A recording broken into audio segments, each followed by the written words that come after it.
দারুণ লাগছে। রাস্তা এত নিচু, পুরো হামাগুড়ি দিয়ে হাঁটতে হচ্ছে।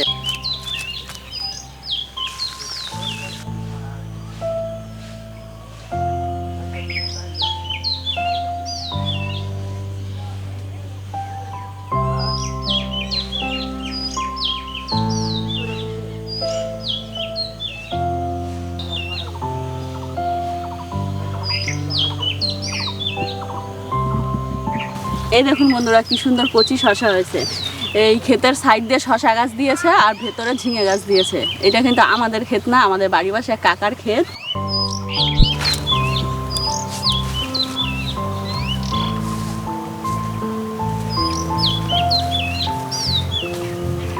ক্ষেতের একদম টাটকা কচি শশা। এরকম এক পিস কচি শশা কিন্তু ট্রেনের মধ্যে শুধু বিট লবণ মাখিয়ে দেয়, 10 টাকা করে বিক্রি হয়। আর ক্ষেতের থেকে একদম টাটকা তুলে খাচ্ছি, দারুণ লাগছে, একদম কচি। এটা নতুন ঝিঙে ক্ষেত তো, খুব বেশি ঝিঙে হয়নি। আরও কয়দিন গেলে প্রচুর, পুরো গাছ ভর্তি ভর্তি ঝিঙে হবে। আর আজকে ঝিঙে দিয়ে আলু দিয়ে ঝোল রানবো, সেই জন্য খুব বেশি ঝিঙে লাগবে না। তো খুঁজে খুঁজে বড় দেখে 4-5টা ঝিঙে তুলে নেবো।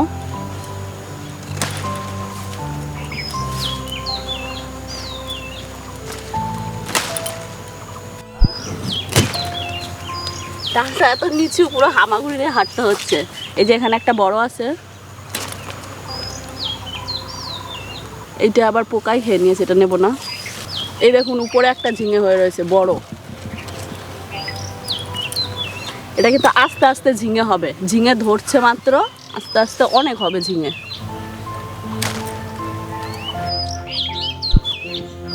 এই দেখুন ঝিঙেটা পাখিটা খেয়ে নিয়েছে, ঝিঙেটা কেটে ফেলে দিতে হবে, এটা আর কিছু হবে না। দেখে কি করেছে। আর এইটাও চলবে না, বাজারে পোকা লেগে গেছে ঝিঙের মধ্যে। তো পোকা লাগা ঝিঙে বাজারে চলে না, কেটে ফেলে দিতে হয়। এই দেখুন, এই যে ঝিঙের গায়ে পোকাটা বসেছে না, এই পোকাগুলোই ঝিঙেগুলোর ক্ষতি করে দেয়। এই দেখুন পোকায় কি করেছে ঝিঙেগুলো। অনেকগুলো ঝিঙে হয়ে গেছে, আর লাগবে না, এতেই হয়ে যাবে আমাদের। নমস্কার বন্ধুরা, রাঙামাটির হেসেলে আপনাদের সবাইকে স্বাগত জানাই। তো প্রচণ্ড গরম পড়েছে, এই গরমের মধ্যে আজকে ভেবেছি ঝিঙে দিয়ে আলু দিয়ে রুই মাছের একদম পাতলা ঝোল রানবো। তো আপনাদের দাদা সকালবেলা বাজারে গেছিলো, একটা 2 কেজি সাইজের রুই মাছ এনেছে। আর খেতে চলে এসেছি কাকার খেতে, তো ঝিঙে তুলে নিয়ে আসি। তো চলুন বাড়িতে রান্নাটা শুরু করি।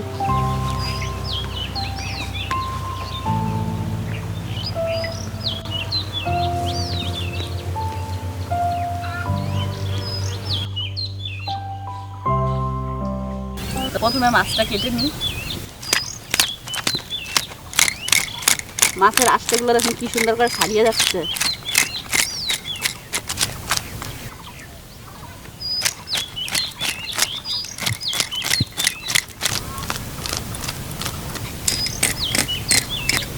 মাছের আঁশটা খুব ভালো করে ছাড়িয়ে নিয়েছি, এবার মাছটা পিস পিস করে কেটে নিই। আপনারা যখন বড় মাছ কাটবেন তখন এই উল্টো দিক দিয়ে কাটবেন, তাহলে কাটতে সুবিধা হবে। প্রথমে লেজের দিকটা কেটে নিই।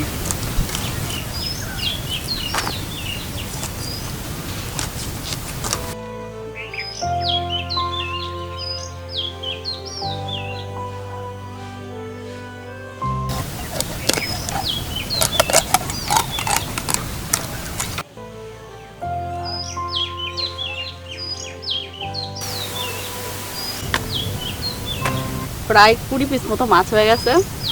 এত পিস মাছ আমাদের লাগবে না, অর্ধেক রানবো আর অর্ধেক রেখে দেবো। মাছটা ধুয়ে পরিষ্কার করে নিয়েছি, এবার লবণ আর হলুদ দিয়ে মেখে নেব। দিয়ে দিচ্ছি লবণ, হলুদ। ঝিঙ্গাটা একদম কচি টাটকা ঝিঙ্গা, খেতে মাত্র তুলে আনছে। ঝিঙ্গা যখন কুটবা তখন ঝিঙ্গাটা কুটার সময় অল্প অল্প খোসা রাখবা, অল্প অল্প। আর যদি শিরগুলি আছে শিরগুলি ভালাই দিবে, আর মাঝখান দিয়ে অল্প অল্প খোসা রাখলে তাহলে ঝিঙ্গাটা রান্না করার সময় গইলা যেত না।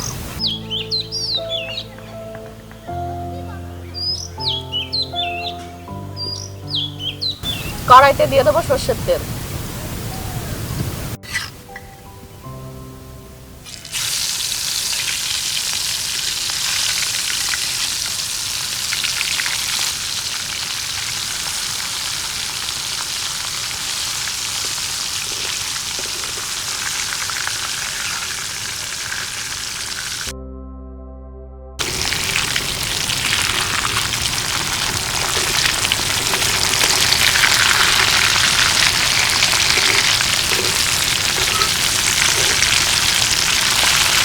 ঝিঙ্গার ঝোল রাঁধতে বেশি মশলা লাগবে না। এই যে 1 চামচ জিরা দিলাম, আর একটুখানি রাঁধুনি যারা কয় ছোট জিরা, এই যে একটুখানি দিলাম, আর এই যে একটুখানি পেঁয়াজ দিলাম।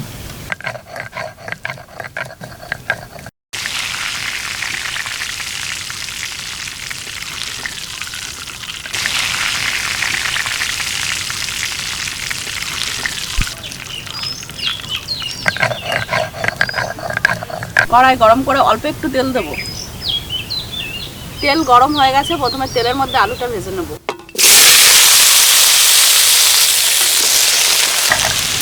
দিয়ে দেবো লবণ, হলুদ,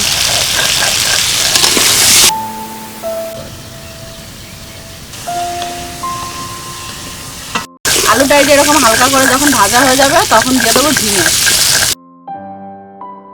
আলু আর ঝিঙের এই ঝোলের মধ্যে ঝিঙের পরিমাণ বেশি থাকবে আর আলুর পরিমাণ কম থাকবে। পাতলা ঝোল যখন রান্নবেন তখন খুন্তি দিয়ে সবসময় নাড়তে হবে কিন্তু, কারণ তেল কম থাকে তো, নালে লেগে যেতে পারে তলায়। দেখুন একদম তেল নেই কিন্তু, একদম কম তেলে ভেজেছি, যেটুকু না দিলে না হয় সেইটুকু। ঝিঙে আর আলু ভাজা হয়ে গেছে, খুব বেশি ভাজতে হবে না, হালকা ভাজলেই হয়ে যাবে। এই দেখুন এরকম করে ভেজে নেবেন। আর ঝিঙার গায়ে খোসা আছে দেখে দেখুন ঝিঙাটা একটু গলে যায়নি, ঝিঙাটা কিন্তু এরকম আস্তেই থাকবে। এই রান্নাটা খেতে যেমন হেলদি তেমন সুস্বাদু, আর তার সাথে রান্নাটাও কিন্তু খুব সহজ, একদম সহজ রান্না। তো আপনাদের আরও সহজ পদ্ধতিতে দেখাচ্ছি রান্নাটা। এবারে দিয়ে দেবো বাটা মশলা।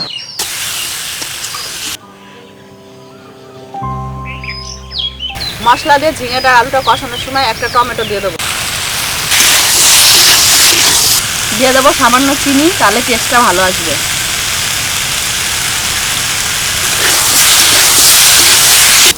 মশলার সাথে যখন ঝিঙে আলুটা কষাবেন তখন অল্প অল্প জল দিয়ে কষাবেন।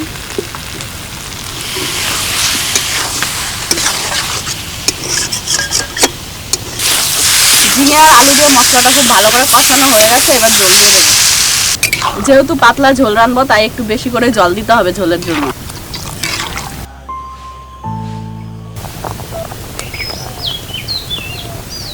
ঝোলটা ভালো করে ফুটে উঠেছে, এবার দিয়ে দেবো ভেজে রাখা মাছ।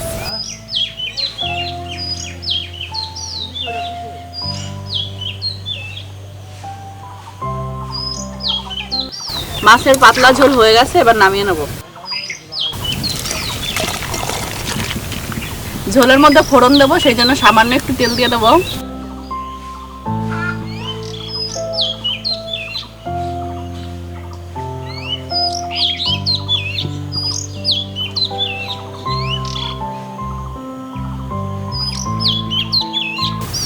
এবার একটুখানি হালকা হাতে নাড়িয়ে দেবেন।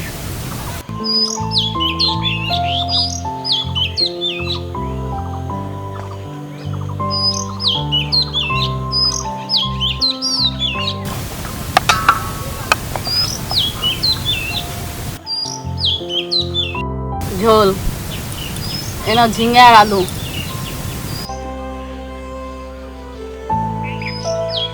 আজকে ঝিঙ্গার ঝোল, মাছ দিয়ে ঝিঙ্গার ঝোল রান্না করছে, 2 বৌমারে নিয়ে খেতে বসে পড়েছি। ঝিঙ্গার ঝোলটা খুব ভালো হয়েছে। কালকে আবার আমাকে বাড়ির ছোট পুকুর আছে না, গর্তটা, যাতে মাছ ধরে কালকে আবার রান্না ঝিঙ্গা দিয়ে।